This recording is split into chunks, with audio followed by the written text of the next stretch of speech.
Someone knows something. Someone always does. We could be looking at the extinction of all life on the planet.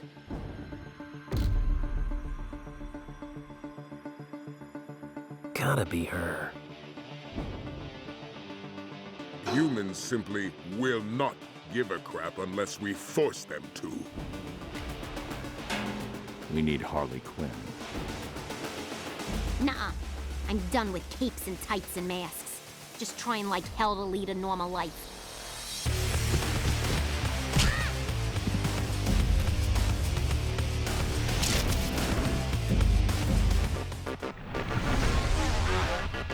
We knew the Suicide Squad movie was coming, and there was a lot of buzz for the Harley Quinn character. And we're always looking for something that is going to catch the public's attention. We don't actually break the fourth wall, but we come really close to it. You know, there's just certain things that happen in the movie where you just kind of go, oh, okay, I can't believe they went there. Don't be getting any funny ideas. Too late.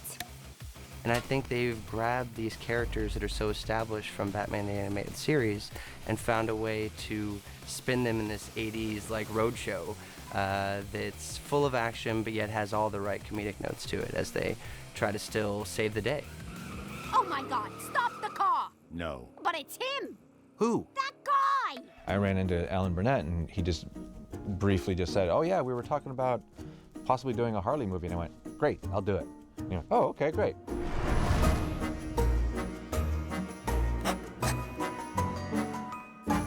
I was invited onto this project after Bruce had done a ton of storyboards.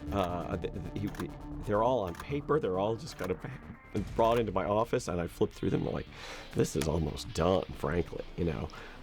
And it's brilliant. It all kind of fell into place, at least in my head, pretty easily. Bruce is the one person who has the closeness to it and the emotional distance that it's totally legitimate. I had a really good working relationship with Jim Krieg, and he was available and was eager to do it, so we brought him on to turn my outline into a script, and it turned out to be a really good collaboration between the two of us, I thought.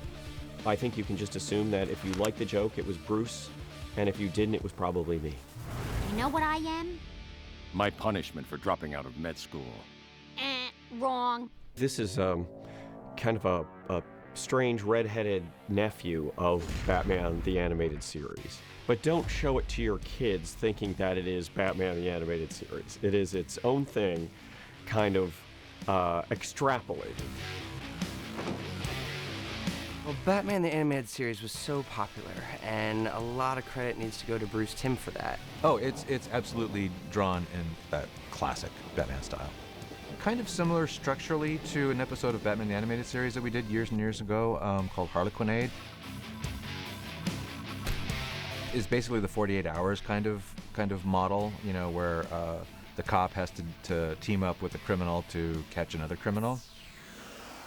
You'll help us, or the rest of the world will cease to exist. As insane as you are, you enjoy living.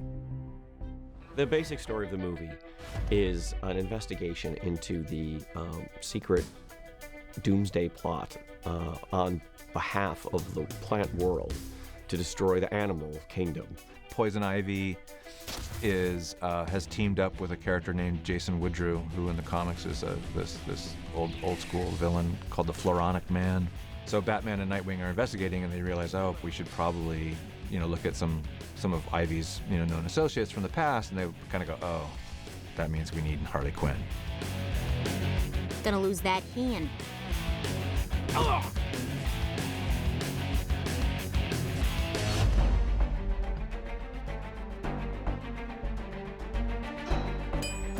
You know, going back, whatever it is now, 25 years or whatever, when we first had the idea for Harley, Paul Dini had basically the idea that, you know, we'd had a bunch of different Joker episodes so far, and he always had to have henchmen to help him out, and he thought it would be interesting to mess around with the formula a little bit, and instead of just having a henchman, give the Joker a henchwoman. She's one of the major players, and it's not a lot of characters that can come out and stand next to Wonder Woman, Supergirl, and Batgirl and really hold their own. Harley, we just need you to help us find Ivy. That's all. We'll handle the rest. No problem. Batman hardly looks for help from anyone at all. So yes, reaching out to someone he doesn't trust, who is, you know, frankly, psychotic. Yeah, that's a dilemma for the Batman, for sure. To me, I don't think the humor between Batman and Harley would work as well if you didn't have that figure that was drawn to her in such a way that Nightwing is. Hi, Harley. Long time no see. I'd like to keep it that way. So most of the story is Harley and Nightwing kind of trying to get Batman to relax a little bit. Harley Quinn reporting for duty, sir! I was just about to call you. I would say this is a little milestone in the Batman-Harley relationship. You're the walking definition of loose cannon, Harley. For all I know, you might decide at the last minute that Ivy's plan doesn't sound so cockeyed after all, because the wind changed direction, or because it's Thursday. Kevin, one of the joys of working with him is his preparation. His resonance and tone for that character is so established, and that's what I think fans have come to love about him, that he has this gravitas and presence, but yet still you can hear the heart behind the mask. It's a fascinating story, and it's a complicated story, and there are some surprise turns in it that I think audiences will get a big kick out of. We have a new Harley Quinn in this movie, Harley Quinn, day one. and it's Melissa Rauch from Big Bang Theory.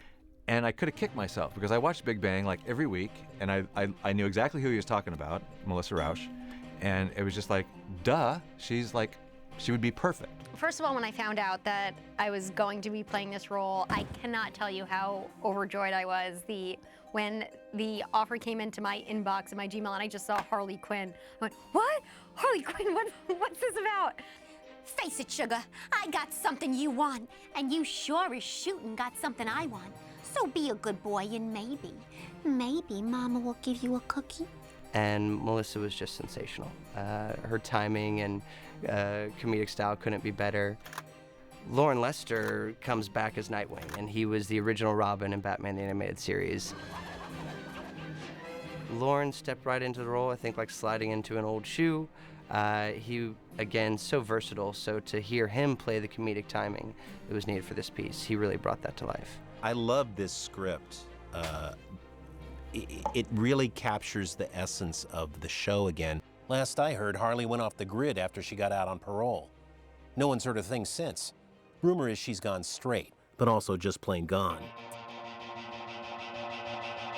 Well, I hope Batman Harley Quinn is received for what we intend it to be, and that's hopefully a rock and roll kind of comedy.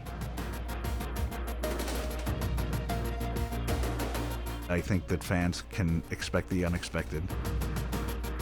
I think they're in for an exciting ride. So be prepared. It's really unusual, especially compared to the movies that we've been doing lately, where they've been getting more and more serious and more adult. This is definitely a left turn.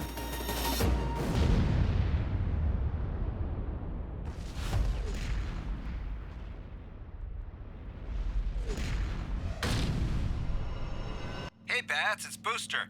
Got your emergency alert. I only got a handful of guys here on standby. I could send Black Condor, Elongated Man, Triumph, Bloodwind, or I could just come down myself, give you guys a hand.